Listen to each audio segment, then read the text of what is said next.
We have a guest to speak on the assumption of office by the Minister of Defense, General Christopher Musa. So he's joined us in the studio, our security analyst, Dr. Sandy Shinkafi. Good afternoon and welcome to AIT Report. Thank you for having me. Very well then. The minister has resumed office this morning as the new defense minister, and we've heard him. He's spoken. He's told us what he's out to do, his priority. But let me hear from you. What would be your agenda for him, looking at the state of security in Nigeria right now? The main function and duties of the Minister of Defense is to manage the affairs of the Nigerian Armed Forces, which comprises of Army, Navy, and the Air Force. And also, the main duty for the Minister of Defense is to proactively provide timely and effective implementation, formulation, coordination of national and regional defense security.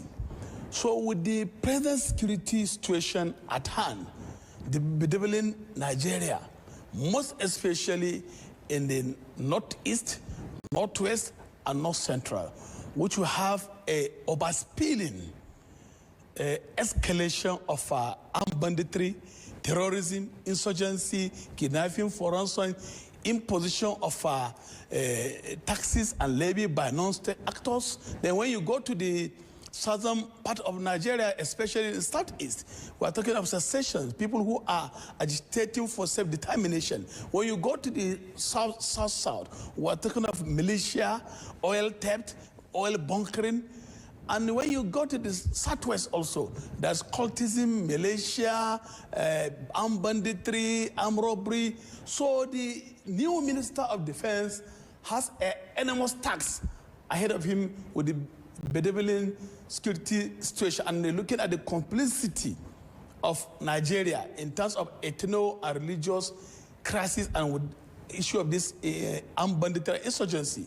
So what I'm calling Mr. President and also the Minister of Defense to be very steadfast in making sure that the confidence enforced in him by Nigerians, and because in the history of Nigeria, the appointment of General Christopher Musa, retired, is well celebrated, is widely accepted, and he's the right man for the job at the right direction at the right time. So what we are calling Mr. President is to scrap the office of Minister of State for Defense and allow the experienced, the dedicated and hardworking general who is the immediate past Chief of Defense Staff to coordinate the central command of the Ministry of Defense. Because why are you advocating that the Ministry for State of Defense for States is scrapped? Is it about the person or about the office?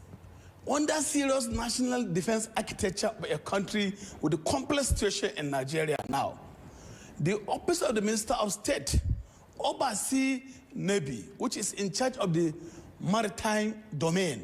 And also, the office of the Minister of State is also in charge of DICON, that is the Defense Industry Corporation of Nigeria, which was established far back 1964 for manufacturing of military equipment.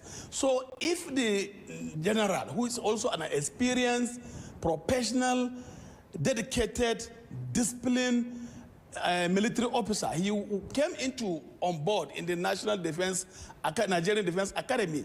For over 39 years now, he has a military background. So for a minister to be appointed by Mr. President has made a big mistake for handing over the national security to politicians and accountant and auto mechanic. So I think this is the right time for Mr. President to scrap the office of Minister of State and allow this general, who Nigerians have confidence in him, irrespective of religious affiliation, tribal affiliation, and ethnicity.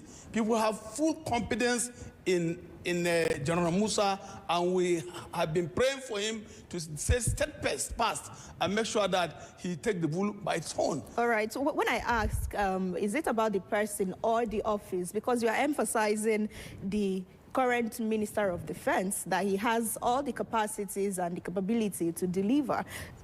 I ask, is it about Matawale, the Minister of State for Defense, or is it about the Ministry of State for Defense? It's a two-way approach.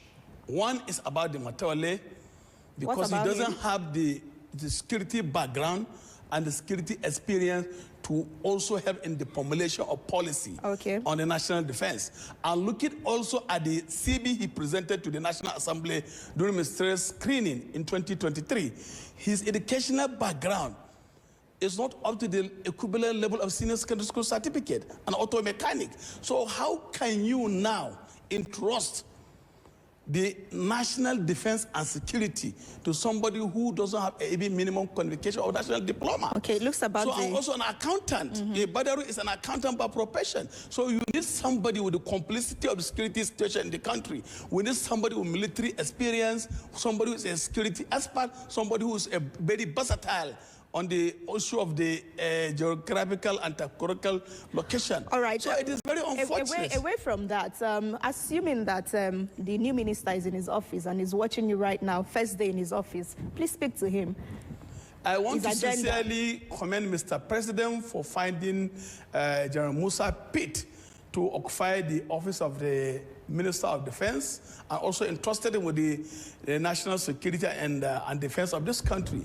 And also I want to call on him to do everything humanly possible to keep the issue of religion or the effect at the side, and take Nigeria as a one constituency, and also take Nigeria as it is based on our constitutional duty, or his constitutional duty, to do everything humanly possible to uphold, to affirm the confidence Nigeria has on him.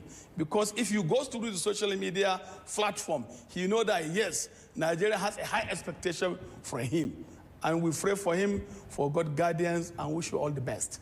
All right. Thank you so much, Doctor. But away from that, back to the security issues. We've heard, the terrorism financier, their names have been mentioned. Calls are growing for the full disclosure, not just disclosure now, not just visa ban, that they are named and they are shamed. What do you say to that, to the growing calls for the naming and shaming of terrorism financiers? Yeah, Constitution has entrusted the responsibility to Mr. President as a commander at your armed forces of the Federal Republic of Nigeria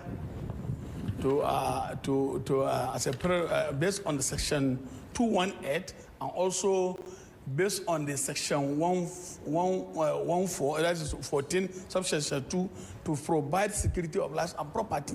So I am calling on Mr. President, no matter how your status in the society, they should parade them, both the financier, both the bandit negotiators, both the bandit sympathizers, that they should be paraded and also face the full weight of law and order, so that it will be a detriment to be an example or a detriment to others. Because if this terrorism panacea or banditry panacea or bandit collaborator or negotiator or sympathizers are left unfurnished, the issue of insecurity will continue to disturb the security of lives and property in Nigeria. So we cannot allow a smaller size of the population, which is not up to 0.5%, terrorizing more than 3 million Nigerian population.